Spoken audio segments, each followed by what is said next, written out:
Hello बच्चों, मैं नेहा खंडेलवाल आपका स्वागत करती हूँ। बच्चों, हम पढ़ रहे हैं कक्षा 4 और गणित विषय में हमारा 7वां अध्याय है सममिति। तो बच्चों, आज हम अक्षरों एवं प्रकृति में रेखा सममिति की पहचान करेंगे। तो देखिए बच्चों, ये कौन है? ये है अशोक।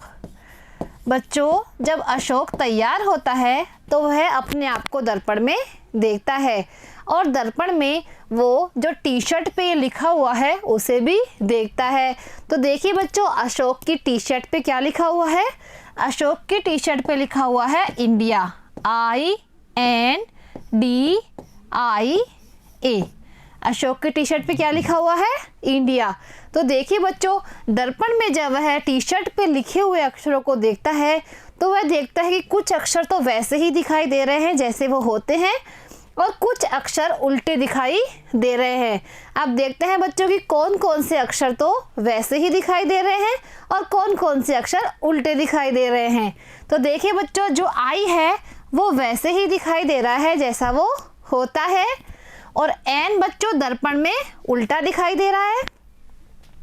D भी बच्चों देखो दर्पण में उल्टा दिखाई दे रहा है और जो I है वो वैसा ही है और A दर्पण में वैसा ही दिखाई दे रहा है जैसा वो होता है। तो देखिए बच्चों, इंडिया में N, D अलग दिखाई दे रहे हैं और I और A वैसे ही दिखाई दे रहे हैं जैसे वो होते हैं। अब बच्चों, हम कुछ और अक्षरों को देखते हैं कि वो दर्पण में किस तरह के दिखाई देते हैं। तो देखिए बच्चों, जो C अक्षर है उसको अगर हम दर्पण में देखते हैं तो वह इस तरह का उल्टा दिखाई देता है। इसी तरह बच्चों, जो P अक्षर है वो भी दर्पण में कुछ इस तरह का दिखाई देता है और जो E है वो भी दर्पण में इस तरह दिखाई देता है। अब देखिए बच्चों, जो C, P और E है वो दर्पण में उल्टे दिखाई देते हैं। तो बच्चों, अंग्रेजी वर्णमाला में कुछ अक्षर तो वैसे ही दिखाई देते हैं जैसे वो होते हैं और कुछ अक्षर उल्टे दिखाई देते हैं।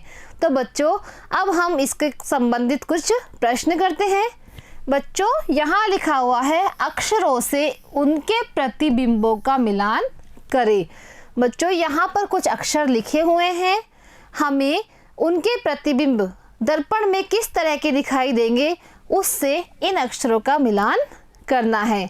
तो देखिए बच्चों, जो O है अगर हम उसको दर्पण में देखते हैं तो उसका प्रतिबिंब वैसा ही बनेगा जैसा वो होता है। Z को देखिए बच्चों, Z को अगर हम दर्पण में देखते हैं तो उसका प्रतिबिंब उल्टा बनेगा। D को अगर हम दर्पण में देखेंगे तो उसका प्रतिबिंब भी उल्टा बनेगा।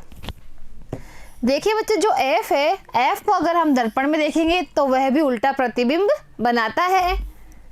T को अगर हम दर्पण में देखेंगे तो T वैसा ही दिखेगा जैसा वो होता है और U भी दर्पण में उसी तरह का दिखाई देगा जैसा वो होता है। तो देखिए बच्चों, कुछ अक्षर दर्पण में उसी तरह के दिखाई देते हैं तो वो कहलाते हैं सममित अक्षर और जो अक्षर दर्पण में हमें उल्टे दिखाई देते हैं वो कहलाते हैं असममित अक्षर। तो बच्चों, अब हम देखते हैं कि प्रकृति में भी कुछ वस्तुएं ऐसी होती है जो सममित होती है और कुछ वस्तुएं होती है ऐसी जो असममित होती है।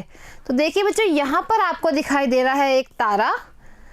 तारे के बीच में से अगर हम इस तरह से एक लाइन खींचते हैं तो आप देखिए बच्चों कि यह दोनों तरफ से बिल्कुल समान भागों में विभाजित हो गया है। इसके ये वाला भाग और ये वाला भाग बिल्कुल बराबर एक जैसा दिखाई दे रहा है। इसी तरह बच्चों देखिए, ये पेड़ है, अगर पेड़ के बीच में हमने एक लाइन खींची तो यह लाइन भी इस पेड़ को दो बिल्कुल समान भागों में बांट रही है। तो बच्चों, चित्र में जो रेखा दर्शाई गई थी उसके दोनों ओर समान है, उसके दोनों तरफ के भाग बिल्कुल समान है। अतः यदि आप इन्हें ट्रेसिंग पेपर पर बनाकर रेखा पे, जो रेखा हमने खींची थी उस पर अगर हम मोड़ेंगे तो यह एक दूसरे को पूरा पूरा ढक लेगा। बच्चों, जिस रेखा पर मोड़ा गया है उसे कहते हैं सममित रेखा और ऐसे चित्र क्या कहलाते हैं? सममित चित्र। बच्चों, अगर किसी भी वस्तु पर हम एक ऐसी रेखा खींच सकते हैं जो उस चित्र को बिल्कुल दो समान भागों में विभाजित कर देती है, और अगर उस रेखा से हम उस चित्र को मोड़ते हैं तो वह एक तरफ का हिस्सा दूसरे तरफ के हिस्से को पूरी तरह से ढक लेता है। तो बच्चों, जो रेखा खींची जाती है उसे कहते हैं सममित रेखा, और ऐसे चित्र को क्या कहा जाता है? सममित चित्र। तो बच्चों, आज आपने सममित अक्षर, असममित अक्षर, सममित रेखा और सममित चित्रों के बारे में जानकारी ली है।